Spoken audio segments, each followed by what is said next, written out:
Welcome to the John and Heidi Show podcast. John and Heidi. Here's John and Heidi. Thanks for listening to the John and Heidi Show on a Tuesday. Hey, baby, how you doing? Hey, I'm good. How are you? Oh, fantastic. I am so excited. We've got Tuesdays with Charlie later today. Yes, we do. Hope he answers the phone. So do I. It'd be nice to talk to him. It would be nice to talk to him. It'd be really good. Coming up here in a bit, we've got other fun things to chat about, but let's start right here. A report says math scores have come up a bit for U.S. 4th graders and 8th graders. So apparently moms and dads are figuring out this new math because the kids sure as heck don't know what they're doing. Hey, another story here. Customer loyalty may be in short supply with bank fees soaring, and consumers will be facing tough decisions as they consider fleeing long-time banking relationships over lower service fees. Recent poll conducted by Princeton Survey Research Associates International, it's a long name, they find a majority of Americans say they would rather switch banks than pay higher banking fees. Agreed. I agree as well. Yep. Now, it'd be one thing if those higher banking fees meant that it was like more secure or better service. Yeah, if there was something anything that you could associate, well, we have higher bank fees right. because, you know, we protect your money more. Right. But all other things being equal, who would want to pay higher fees? Exactly. So there you go. Coming up in a bit, some special things today. We'll tell you about that in a bit. John and Heidi.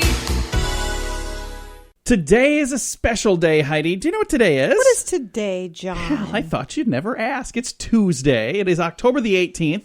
Today is Hard-Boiled Guy and Hard-Boiled Girl Day. What the heck does that mean? What does that mean? I've had a hard-boiled egg, but I've never heard of hard-boiled guys and girls. Wow. Here's the one I'm going to celebrate. National Cupcake Day. Oh, man. Cupcakes are good. You love cupcakes, but you don't like cake. Oh, it's not that I don't like It's cake. weird. I like cake, like one piece, and then there's like a whole cake sitting in there just drying up, you know. So I like cupcakes. It's just the right size. I see.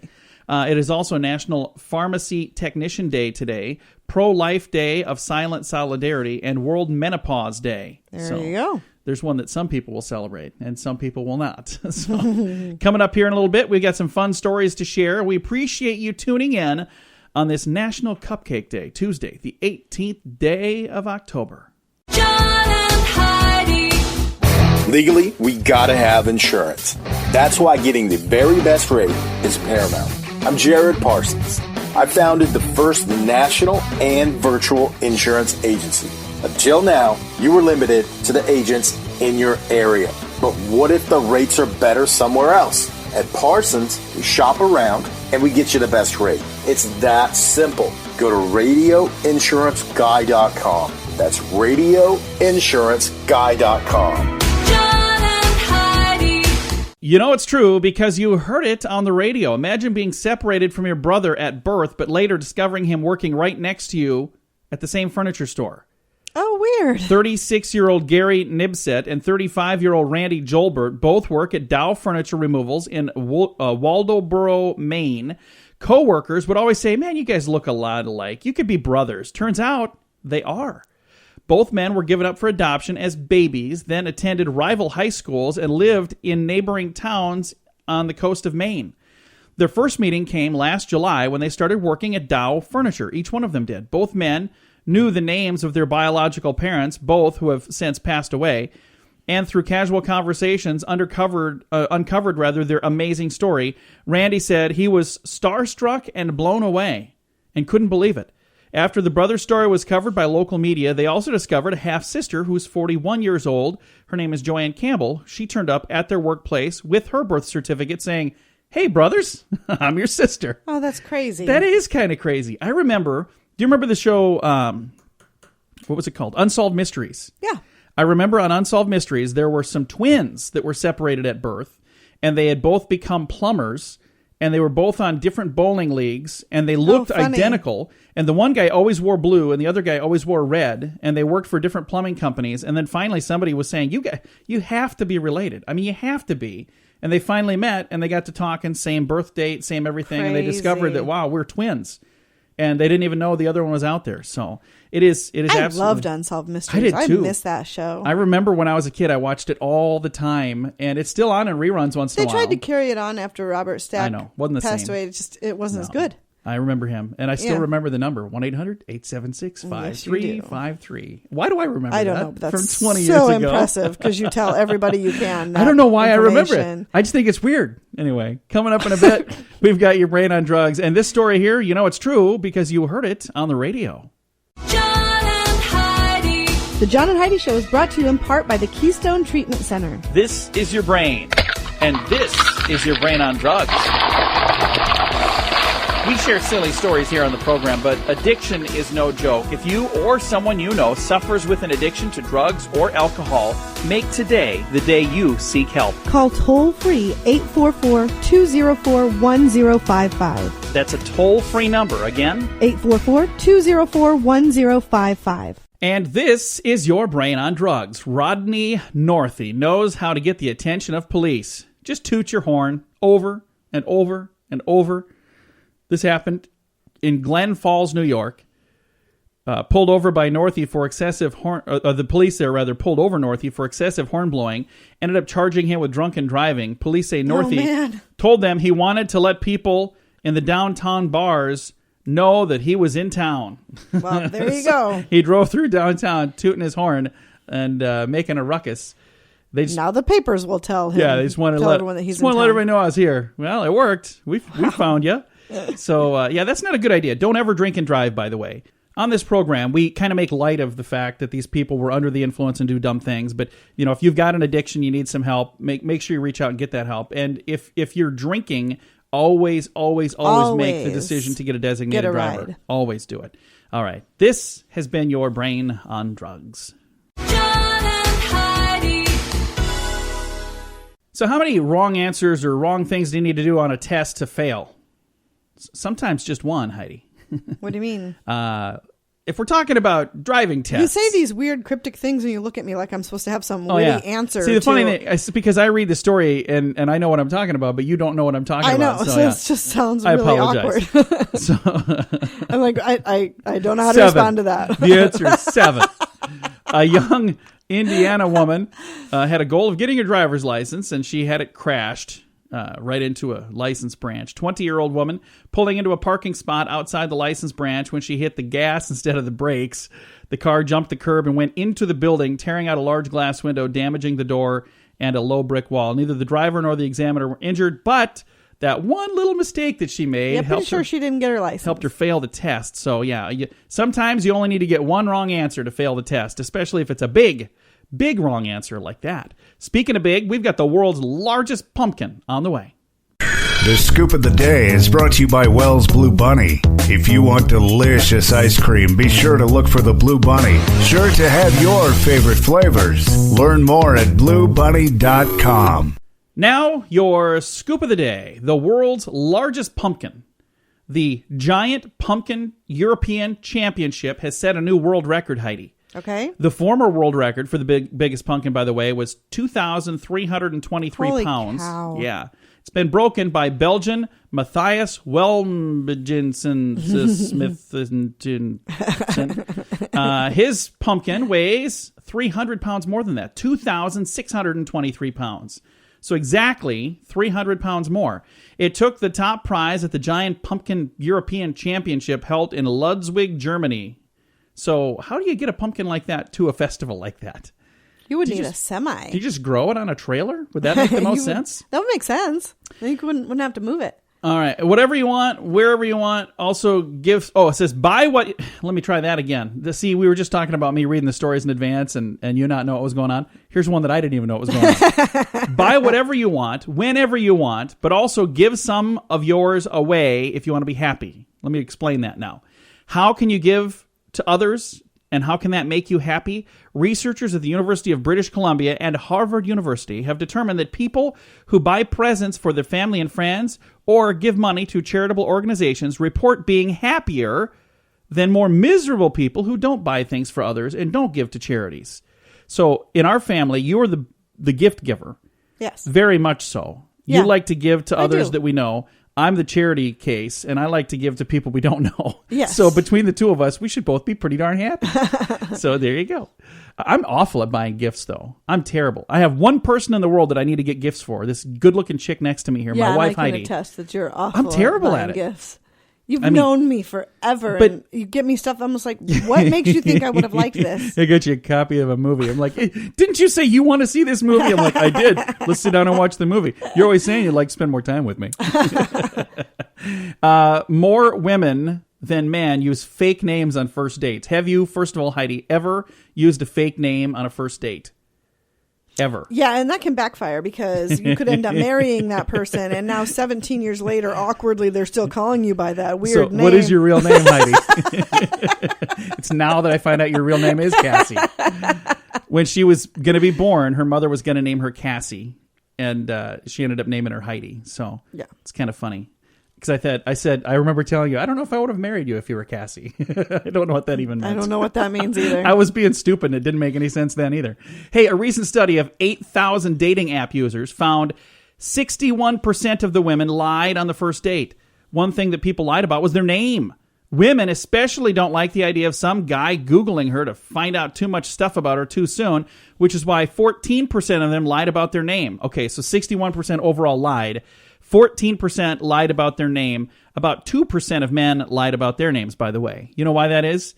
We're so dumb, we can't even remember our real first name. Like, oh, hey, Charlie? Charlie? Charlie? Oh, yeah, that's right. I am Charlie. If you're lying about your name, it's because you're probably in a relationship with someone else. You're trying to hide that. See? Now, there is another thing I hadn't even thought of. Absolutely possible, though.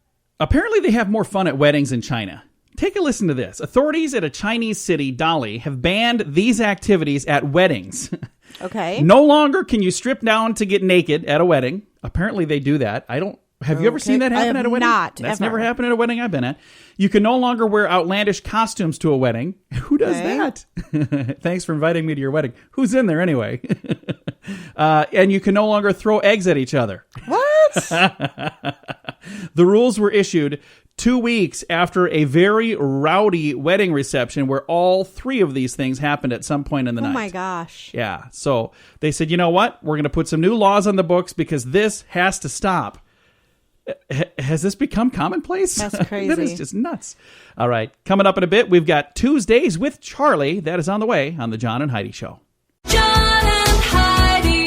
Election day is almost here. No matter which side you're rooting for, you now have a place to get informed and to truly voice your opinion at PoliticalStorm.com. An amazing resource with information from people on both sides of the aisle all in one place. Watch videos, read blogs, listen to podcasts like mine, and read fun editorials. You can also contribute with your own blog for free. Be a part of the community at PoliticalStorm.com. You have a choice, and now you have a voice too at PoliticalStorm.com. That's PoliticalStorm.com.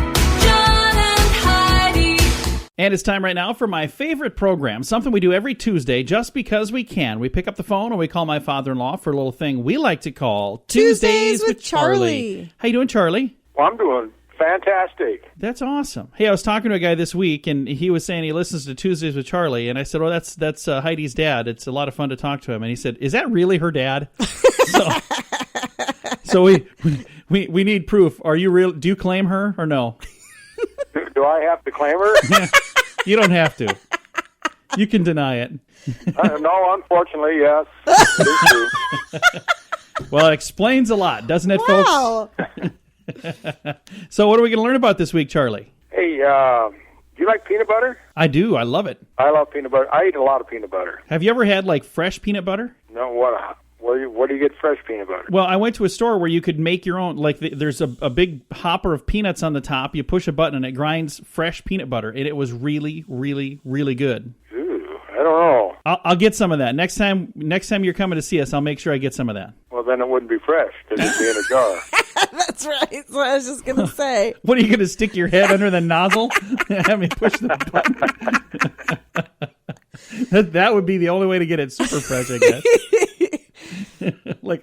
Anyway, do you know if there's more adults than grade schoolers that like peanut butter? I wouldn't doubt that. Because if you're a kid and you like it, when you grow up, you're going to like it, and there's more adults than there are kids. Yeah, it's like 8.7% of all adults and only 7.8% of grade school kids. Oh, wow. I thought everybody liked peanut butter. You can't even hardly take it to grade schools anymore. There's peanut allergy. like a tent area you have to eat it in if you want to take it to school. It's ridiculous. You got to go sit in the gymnasium. Sit back there. Go over there. Peanut butter? No. Eat on the playground. Stay away from the equipment, though. I'm sorry I brought it up. Hey, your old buddy John Denver. Yeah, I remember that guy. Is he still alive? No, he's not still alive. What are you talking about? No, he's not. Well, he could be 100. No, well, he was in a plane crash. Oh, okay. Well, then, hey, if he died in a plane crash, you know that song, he Leaving on a Jet Plane? Yeah, that was his song, yeah. He wrote that riding on a train. He should have stuck with the train then. Yeah, he probably should have. Probably still be around if he took a train. Hey, then, did you know that approximately 0.045% of all the world's population have noses that are too flat to support regular eyeglasses? No kidding. Really? Never heard of I that. got that, too. Yeah, you're always pushing your eyeglasses up. Is that what that is? Because your nose isn't quite big enough for glasses? Well, either that or I don't know. I'm just a facts, man. Okay. Sorry I asked. Hey, then, did you know that among men and women who have had more than 10 tattoos, Bluff, how many you got? A lot. More than 10. You got more than 10? I do. Probably. Okay, then if you've had them for more than 10 years, 90% regret getting at least 3 of the tattoos they have. Oh, I bet she does. I know there's a couple of them. There's a couple. Yeah. Yeah. See, then my statistics are right. Yeah. Your staff is working overtime. Hey, then you like toast marshmallows? Yeah. I love roasted marshmallows. 43% of all marshmallows consumed after being toasted over an open fire. I wouldn't doubt that. That's the Well, best. yeah. That's the best way to have them. Or And they as have a to Rice be Krispie black, treat. like on fire, and you blow them out just before you eat them. That's the best. Hey, then I got one last thing here for you. What's that? Bluff, you don't chew gum anymore, do you? I don't. Not since 85. Hubba Bubba incident of 85. Not since you tried to walk and chew gum at the same time. The average pack of gum will be fully consumed 19 hours and 16 minutes after it's first opened. No Oh, wow. way. That cannot be These are the accurate. facts, ma'am. There's like 30 pieces of gum in there. 6? Yeah, it's all different, but most of the time it's only like 5 or 6. And then you have to rip each piece in half because they're way too big for one person to chew. You got problems, lady. You stay away from gum. Yeah. I do. Charlie, are you ready for your question? You got a question for I me? do. I'm going to just change the subject on both of you before we get in all kinds of trouble. In the movie. I'm going to chew some gum here. Just In the Okay, movie, go ahead. the Wizard of Oz, Toto, the dog, Toto's salary was $125 a week. How much did Judy Garland make each week? less than that. No, it was more than that, but how much more than that? $100 more. No, it was 4 times as much because Toto got $125 a week. Judy got $500 a week. Oh, damn. Well, now would be a good time to say we'll talk to you next week, Charlie. Bye, Daddy. I'll be here next Tuesday. Yeah, I'm sure you will. Bye, Fluff. Bye, John. Bye. Bye. My father-in-law right there. We talk to him every Tuesday just because we can with a little program we like to call Tuesdays with Charlie. John and Heidi. Are you ready for Duel? Kyle Dowling on guitar, Brett Gunderson on bass, Sam DeVito on drums, and frontman Duel Shane. Gotta keep rocking, gotta keep sucking, bringing it down like rain. Duel's new single just hit iTunes and it's selling fast. Get your copy now. You're not contained, then you feel no pain. Supernova gonna get you too. Their first single, Supernova, is available now for less than $1. Learn more and find a direct link to buy Supernova at facebook.com/duelrocks. John and Heidi. Fun fact for you, Heidi. What's that, John? The huddle in football was formed due to a deaf player. Oh, They really? got in a huddle because So they they didn't could want hear- the other team to see Right. the sign language they Oh. used. Cool. And everybody just keeps doing it now. That's So there you go. interesting. Fun fact for you, Heidi. What's that, John? Sharon Stone was the first Star Search spokesmodel. I didn't know that. I don't remember That's how that. she was discovered. Fun fact for you, Heidi. What's that, John? Sylvester Stallone once had a very interesting job as a lion cage cleaner. Really? Yeah, wow, that's kind of interesting too. Fun fact for you, Heidi. What's that, John? The price of a TV guide in 1965 was a whopping 15 cents. Okay. And our final fun fact for you, What's Heidi. that, John? This is really not a fun fact. This shouldn't have been the fun fact. It should have been buried in the middle somewhere. But the owner, The first owner of the Marlboro Company died of lung cancer. Oh. There's nothing fun about that fact at all. It's kind of a crazy fact, but certainly not fun, like ha-ha fun. All right, thanks for listening to the John and Heidi Show on a Tuesday. John and Heidi. Legally, we gotta have insurance. That's why getting the very best rate is paramount. I'm Jared Parsons. I founded the first national and virtual insurance agency. Until now, you were limited to the agents in your area.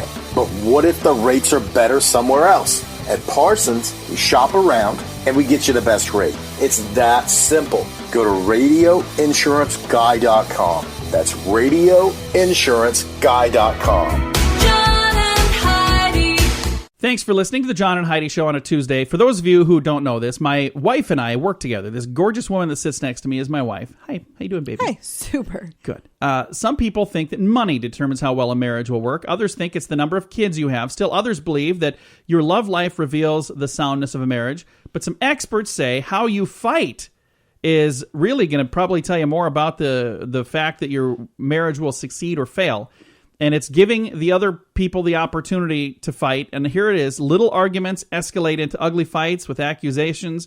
If that kind of stuff happens, not going to do well. If there's name calling or bringing up past hurts or any of that stuff, not going to do. Do we do any of those? Name calling? Not really. Yeah. Every once in a while, you'll call me names. Every once in a while, only if you really got it coming. But by the time I get to that point, there's lots of problems. My partner criticizes or belittles my opinion, feelings, or desires. So if that happens, that's not good. My partner seems to view my words or actions more negatively than I meant them to be.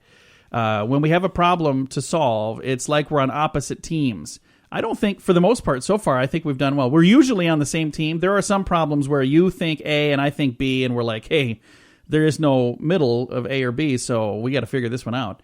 Next, I think seriously. And almost every time that I think A and you think B, at the end of the day, when we come back around at the beginning of that problem, A was the correct answer. Well, We've got a situation going on right now. A is where we go, and I always give in. I'm like, yeah, let's go with A. No. I mean, even in just trusting people in general, it almost always comes right back to... She's got this second she sense was about right. people. I don't know what it is. Next, I think seriously about what it would be like to date or marry someone else. If you think that a lot, that's probably not good. I feel lonely in my relationship. Again, if that's something that happens often, that's not really a good thing. And that happens sometimes with me. What's that? But even though I'm with you 24 hours a day, it's bizarre that I could feel lonely because you're involved in other things. On your phone. You are on that phone all the time. And last night we were supposedly having a date night. It was fun, wasn't it? And you didn't say anything to me. You were on your phone all night long, well, except not for the whole when we time. were driving to and from the location. Yeah, that was awesome. It was miserable. A great drive. It was a wonderful drive. And we go out for dinner, and you're on your phone the whole time at dinner. All right, I'll Not put my talking phone on away. the phone, but just searching the internet. And you're like, look at this. Okay. Hey, look at this. At least I was sharing. Yeah. I should have read this so sooner. Boring. And then finally, when we argue, one of us withdraws. Yeah, it's usually me. So, okay, you win. There you go. If you'd like to know more about all of this, who is this from again? I don't even know. I'll post it on our Facebook page, facebook.com/John and Heidi Show. John and Heidi. If you're a business owner or the person in charge of advertising, I have a special offer just for you. We're doing a jingle special this month. Did you know that when you put words to music, they're 9 times more memorable? How would you like to be the name in your industry and have people singing your song? We've worked with hundreds of small businesses to create their own musical image, and we want to help you too. Reach out right now and we'll give you $500 off. Squeeze it into this year's budget and get results for years to come. Learn more and hear examples at RadioReallyWorks.com. That's RadioReallyWorks.com. Heidi, got a good question for you here. Have you ever thought of somebody and then shortly after thinking of them, you get a phone call from them? Yeah. That means you are psychic, according to researcher Rupert Sheldrake. Or it could just be a coincidence. He says they have proof of what they call telephone telepathy. In a study, people were asked to give researchers names and phone numbers of 4 relatives or friends, and then they had those people call the subject in a study who had to identify the call before answering the phone. Those people that got the caller right nearly half of the time, he says odds against it being purely by chance are 1,000 billion to 1. That's a big number. He says they've got the same result with people being asked to name one of 4 people sending them an email before it arrives. However, the study involved just 63 people, so there's a lot of people going, well, That's not a very big group of people to do this with. So the ones that got it right, maybe they just got lucky. I don't know. I think it could just be a coincidence, because I've also had it where I'm thinking of a song and then I get in the car to drive somewhere and that song is on, but I don't think Is it maybe because you work at the radio station and you put that song on? I'm just saying, like, if I'm shopping and I go to get in the car, I wouldn't know what's coming up next from the radio station. I got a song in my mind that's coming up. It's coming up real soon. See how you belittle me? We just talked about this in the last break. You belittle me and you make my feelings and my opinions seem like they're not what I mean worth to do at all. I got a feeling I'm getting a call too, and it's probably from these people listening. Thanks for listening to the John and Heidi Show. A new study suggests something encouraging for busy people. Every minute of movement counts towards the 150 minutes of moderate intensity physical activity we're supposed to be getting every week. Holy cow, that much? 150 minutes a week? That's a lot, isn't it? 150 minutes out of a whole week? Oh, I don't have that kind of time. Oh, my God. Anyway, you're supposed to encourage some kind of moderate to vigorous physical activity and associate with lower body mass index and lower weight. Maybe this is why I'm overweight, because I don't take time to do these things. Seems kind of obvious, but according to the current physical activity national guidelines, it says here, quote, aerobic activity should be performed in episodes of at least 10 minutes, end quote. And everyday stuff like walking the dog or climbing a flight of stairs, not long enough to count towards meeting the guidelines, they say. The new paper, published today in the American Journal of Health Promotion, I think I might have got that wrong. I had a couple of journals in there. Anyway, those guys, they suggest that reaching those 2.5 hours, minute by minute, is just fine. So they're saying, even if you're not doing it 10 minutes at a time, if you're walking a flight of steps, that does count. You just got to walk it a whole lot more to make it really add up. So there you go. Some good news for us folks that are too busy to squeeze in exercise, because we're busy at the vending machine. By the way, I'm going to run. Thanks for listening to the John and Heidi Show. John and Heidi. Election day is almost here. No matter which side you're rooting for, you now have a place to get informed and to truly voice your opinion at PoliticalStorm.com. An amazing resource with information from people on both sides of the aisle, all in one place. Watch videos, read blogs, listen to podcasts like mine, and read fun editorials. You can also contribute with your own blog for free. Be a part of the community at PoliticalStorm.com. You have a choice, and now you have a voice too at PoliticalStorm.com. That's PoliticalStorm.com. This is a very interesting story, Heidi. Okay. There may soon be something fishy about your baby's diapers. Okay. Somebody from the University of Wisconsin, a food scientist there, I'm going to probably hack this name up here, but it's Srinvasan Damodaran. I'm pretty sure that's completely accurate. Nailed it. Anyway, University of Wisconsin food scientist has patented a process that turns ground up fish into an absorbent. Am I saying that right? Now that word sounds funny to me. Into a biodegradable gel that absorbs things. And it could be used in diapers. The scientist claims his product will absorb 400 times its own weight in water, while right now disposable diapers, they only absorb about 100 times their own weight. The diapers are allegedly more environmentally friendly as their fish-based gel deteriorates in landfills within just 28 days. So it takes 1 month for these diapers to be gone. Other petroleum-based gels break down much more slowly. So they're saying, I wonder if they stink. I don't know. Something fishy. What is that? Oh, it's my baby. Got a wet diaper. I don't know. I can't imagine that it would, because, that wouldn't be a very good product. But there you go. This is coming from the University of Wisconsin. A food scientist there, and how in the world did a food scientist start working on something for diapers? I have no idea. So they're working on this biodegradable gel, and they found out it's 400 times more, it's very absorbent, so 4 times more absorbent than regular diapers. I still said the word wrong. Absorbitant? Is that the right way to say that? Absorbent. Absorbent?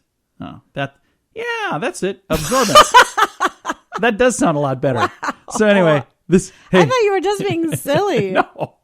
Absorbitant? No, that doesn't sound right that way. Let's just break this down for people like me out there. Some guy came up with a better way to make diapers. They're more gooder than the rest. So there you go. They'll be coming soon to a shelf near you, I'm sure. All right. Thanks for listening to the John and Heidi Show. We've got some good news on the way. I'm going to pre-read the story and make sure I can say all the words too. John and Heidi. This portion of the John and Heidi Show is brought to you by the John and Heidi Show. That sounds kind of funny, but it's true. Go to your local radio station and ask them to start carrying the John and Heidi Show. Here's the best part. They can carry the show for free. They play a couple commercials, but it doesn't cost them anything every month. So if you know a radio station that could use a little bit of help, send them our way. Send them to johnandheidishow.com. Again, johnandheidishow.com. We would love to do a radio program in your community. Then you could listen to the podcast and listen to us on the radio. John and Heidi. Thanks for listening to the John and Heidi Show. We always try to wrap things up around here with some good news, and I think this is really good news. This was shared to me, and I want to say thank you to Jesus for sharing this. Really cool story. Here's the headline. Teen notices attractive woman in a car beside them, then realizes she's trying to get help. Oh. So some teens that are cruising around in their car and are like, hey, check that out. What a cutie. And Aaron and Jamal were out driving around when they passed a car and noticed an attractive young woman in the back seat. Like every teenage boy, they started staring at her, hoping maybe we could make some eye contact. When they finally did, they noticed that she was mouthing to them, and they could have swore it looked like she was saying, help me, help me, wow. in a way that the male driver wouldn't hear. Aaron and Jamal let their instincts take over, and they called 911. Not only did they make the call, but they continued to follow the car so they would not lose sight of the woman. You can hear the 911 call. I've got this on our Facebook page, and learn more about their story.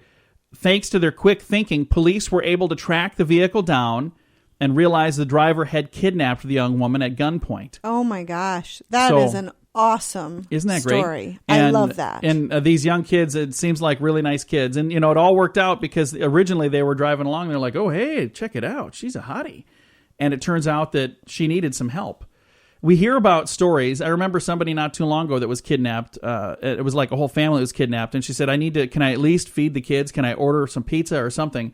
And when they ordered pizza, they put something on there. Yeah, on the note to the on pizza the note, place. because they ordered it online, and they said, we need help. And there was an officer that delivered the pizza and was able to. So this story here was, some kids driving around. That's cool. Just a great story. And again, thank you for sharing that. If you've got a cool story that you'd like to share, whether it's for this segment, the good news, or for any segment of our program, hey, if you'll do my job for me, I'll take it. Facebook.com/John and Heidi Show. Time to say goodbye, Heidi. Goodbye, Heidi. Goodbye, everybody. Thanks for listening to the John and Heidi Show on a Tuesday.